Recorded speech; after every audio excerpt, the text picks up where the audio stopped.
Ready for liftoff, super zing, you're rocking. Get ready for it.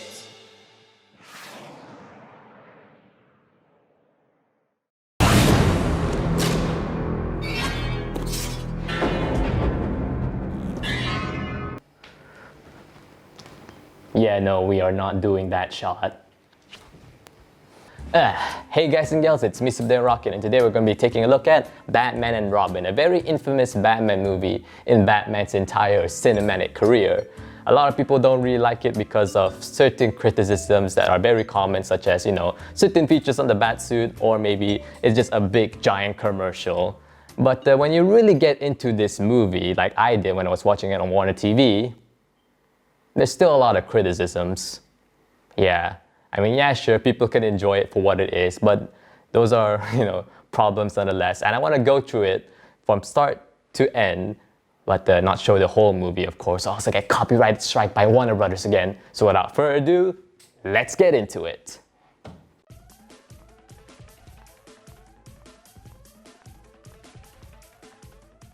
So we started off with the infamous suit-up scene. Of course, people make fun of this and really hate on it because it shows certain features of the Batsuit that don't make any sense.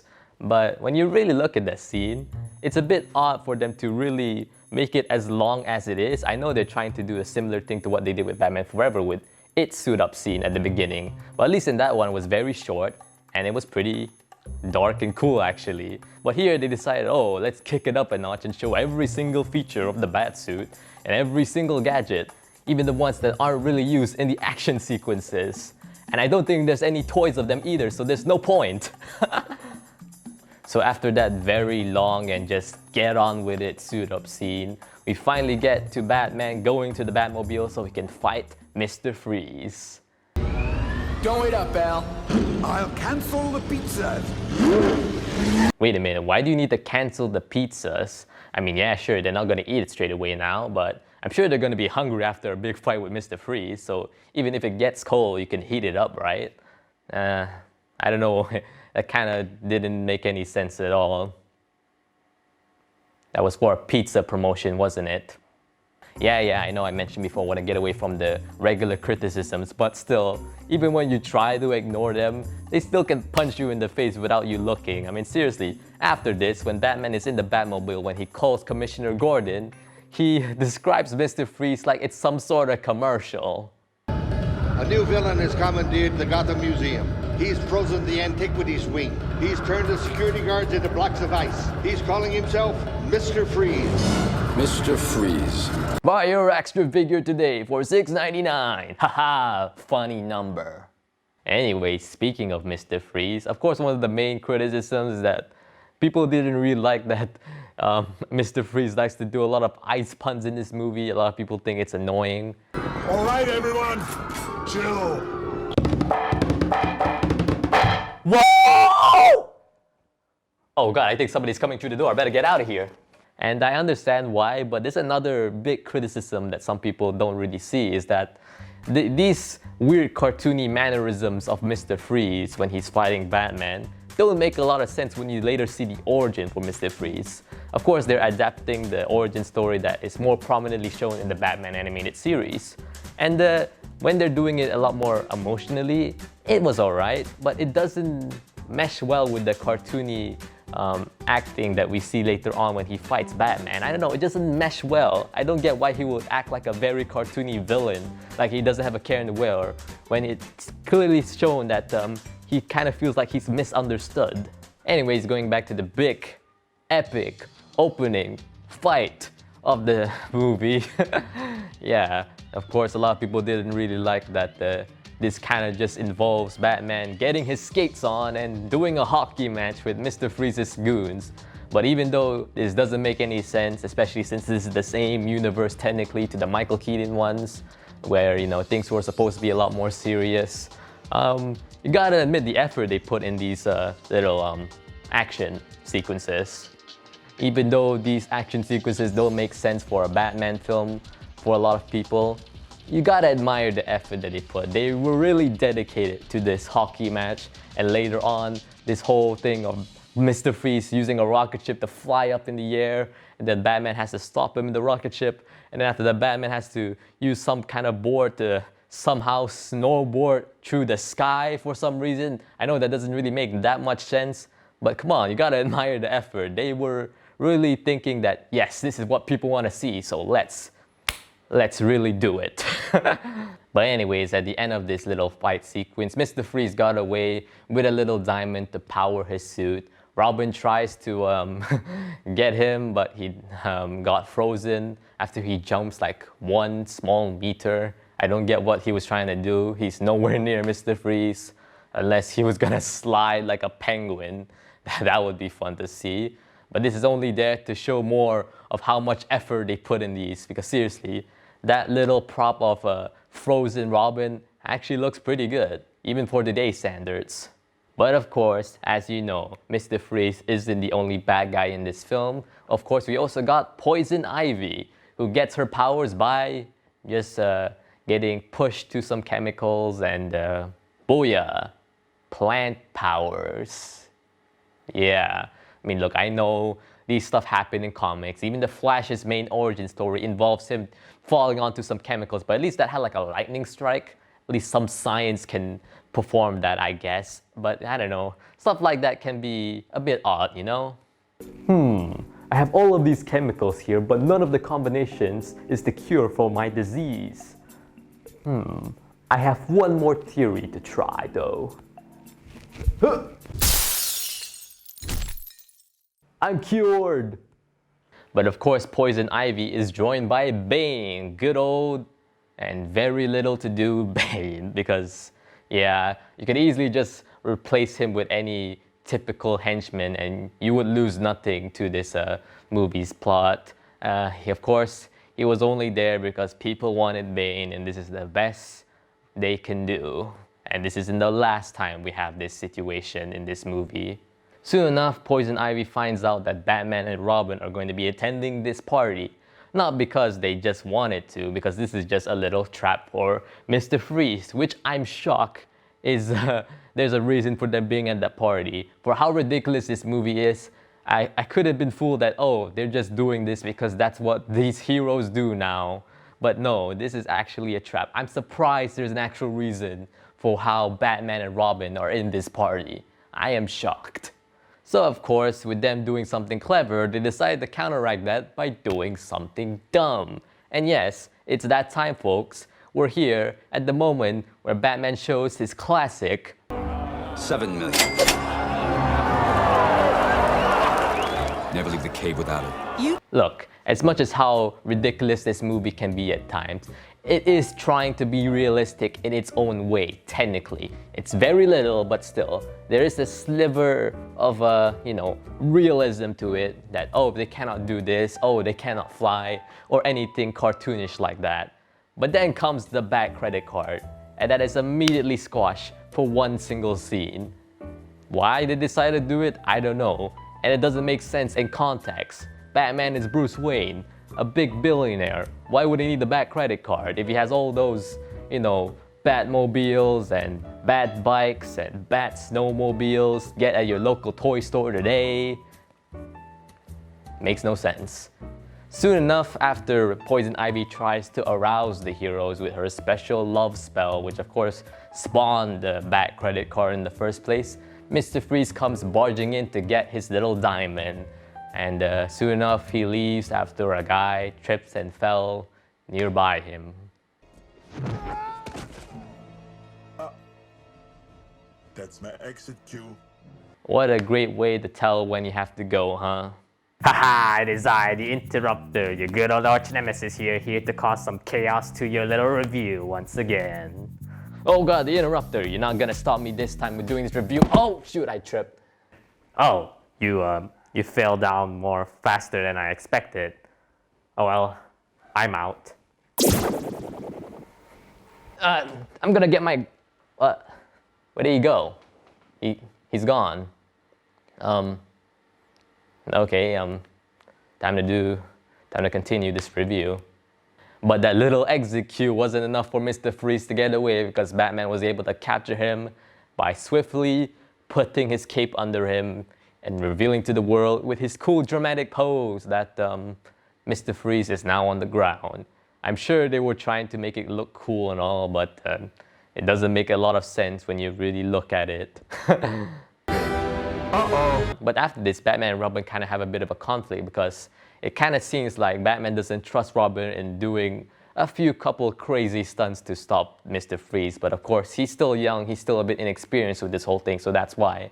And he also believes that Poison Ivy is legitimately in love with him, and Batman also is trying to talk him out of it as well, which is a pretty interesting concept if you consider what happened in the previous movies with Michael Keaton.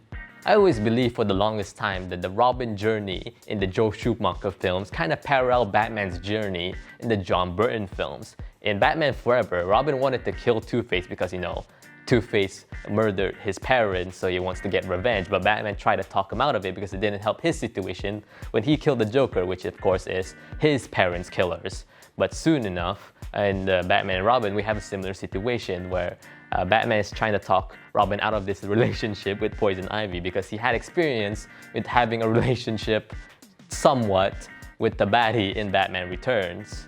There's even a slight chance that Robin might rebel against Batman in this movie if you're a big comic fan, because if you can clearly tell from Robin's suit in this, it's clearly inspired by the Nightwing suit, which of course is a suit that he wore after he rebelled against Batman and go on and do his own adventures. So there was a little tension going on. It's like, oh snap, is Robin actually going to rebel against Batman in the movie? I thought that was pretty neat that they have the costume to really tease the fact and try to throw people off, which is pretty cool. And yeah, it's pretty cool to see Batman trying to have Robin learn from his mistakes. Too bad it isn't done properly though, because all there is to it is Robin kind of feel like a teenage boy who doesn't understand why his crush doesn't love him.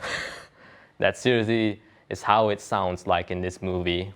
But let's put all of that aside because we have another addition to this big sprawling cast, and that of course is Batgirl, played by Alicia Silverstone, also known as the person who finds a way to do bird feeding for humans.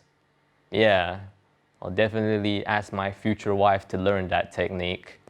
Of course, if you know Batgirl from the comics, she's actually the daughter of Commissioner Gordon. But since Commissioner Gordon isn't a big presence in these movies, they have to twist things around and make her a relative of Alfred. I can't remember what kind of relative though.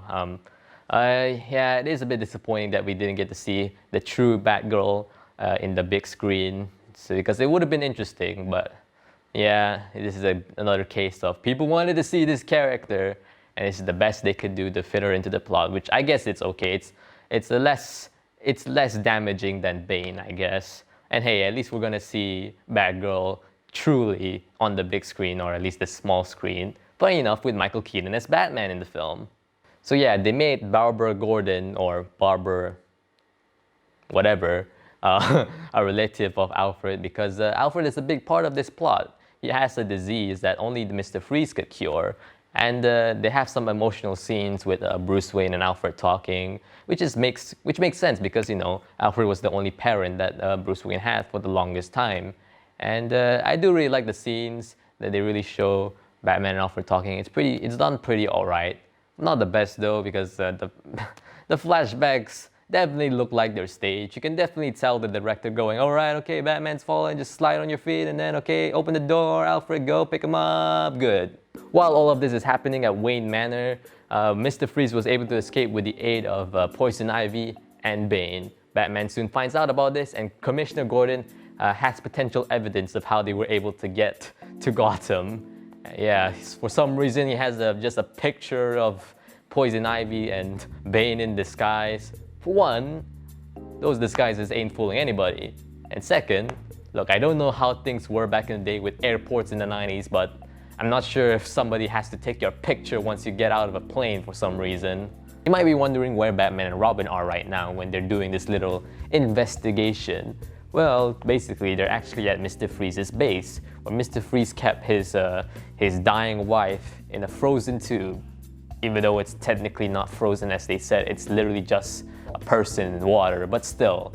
Yeah, Poison Ivy finds out about this little wife situation, that she has this illness that he's trying to cure, which Alfred also has.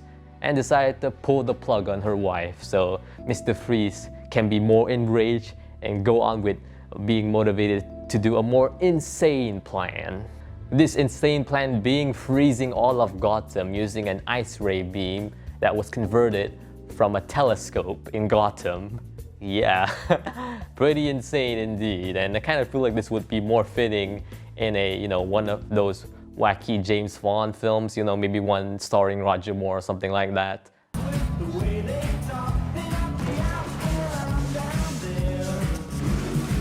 Rather than a Batman film.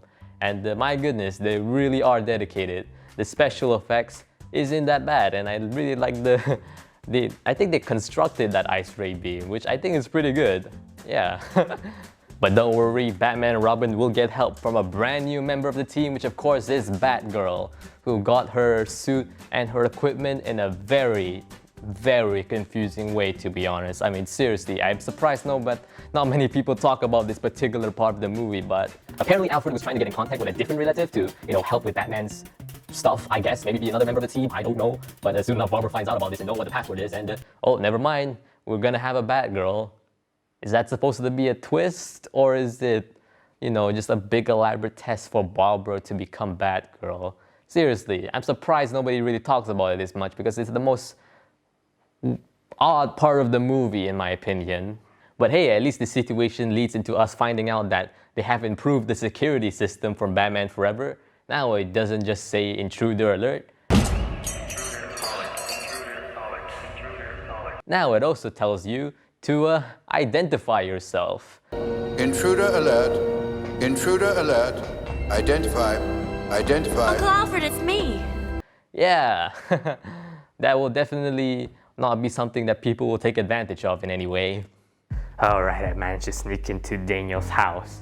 Now I shall... Oh my goodness. Intruder alert. Identify. I'm Daniel. Okay, you're clear. Oh, well that was easy. Anyways, after Batgirl suits up with her high heels on her bat suit, I'm not sure if that's ideal for running around fighting crime. Emphasis on the running part. Haha, I have a very over-the-top evil scheme. Nobody can stop me. Not if I can help it. I'm gonna stop you with my high heels. Oh my goodness. Well, that's my exit cue. Anyways, our three heroes reunite to take down Poison Ivy by feeding her to her own plant. I don't know why the plant decided to eat her. I mean, I don't know. Maybe the plant was underpaid or something. And you are? Batgirl. That's not awfully PC. What about bad person or bad woman? Bruce, it's me. Really? Bad person? I mean, I understand the Batwoman one, but seriously, bad person? I mean, that could literally be you, Batman. I mean, it's not like there's any other female terminology you can use, like, I don't know, maybe Miss Batman or something. Yeah, I do have this cartridge. After that little incident, even though it's been only seconds since Barbara got her Batgirl suit, she changed into another Batgirl suit, along with the other characters as they go ahead and drive off to the observatory to stop Mr. Freeze. And so they did by stopping Bane, foiling Mr. Freeze's freeze ray plan by just melting all the ice with a big sun ray beam, and also saving two innocent scientists in the observatory by just leaving them near the icy waters. Yep, they'll be fine. Alongside somehow being able to follow each other's sentences, they were able to save the day and also save Alfred too. And thus, we end the movie with another running away from the bat signal.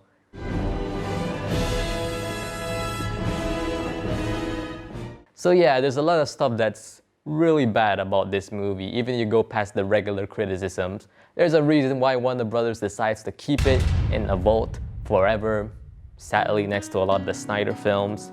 And there's a reason why, you know, a lot of people who were involved in this film apologize in some way.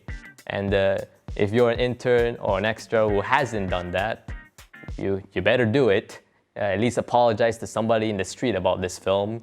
if you're really curious in watching the whole thing, I suggest maybe watching it with a friend too. Maybe you can enjoy the hilarious parts together. And I know it's not a great idea to go into a movie knowing it's bad. It's better to do it when you're open-minded.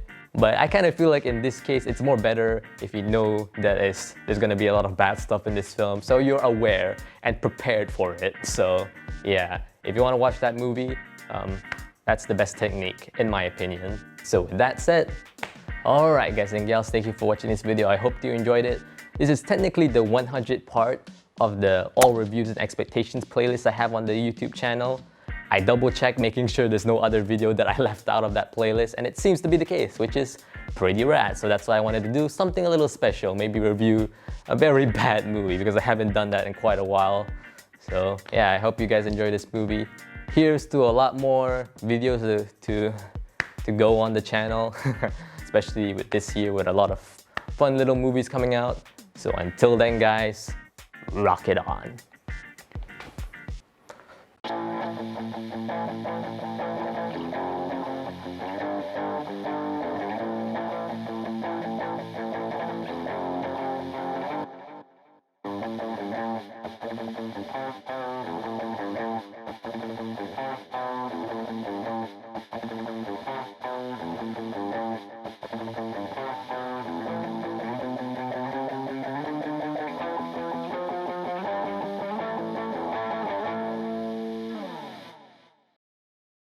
Of course, one of the main things that people don't really like about this movie, maybe some people love it, but a decent amount of people don't, is that the Iceman.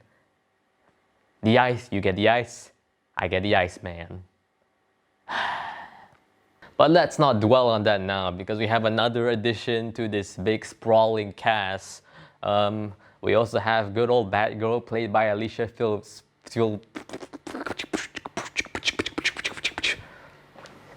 Bird feeding, but for humans.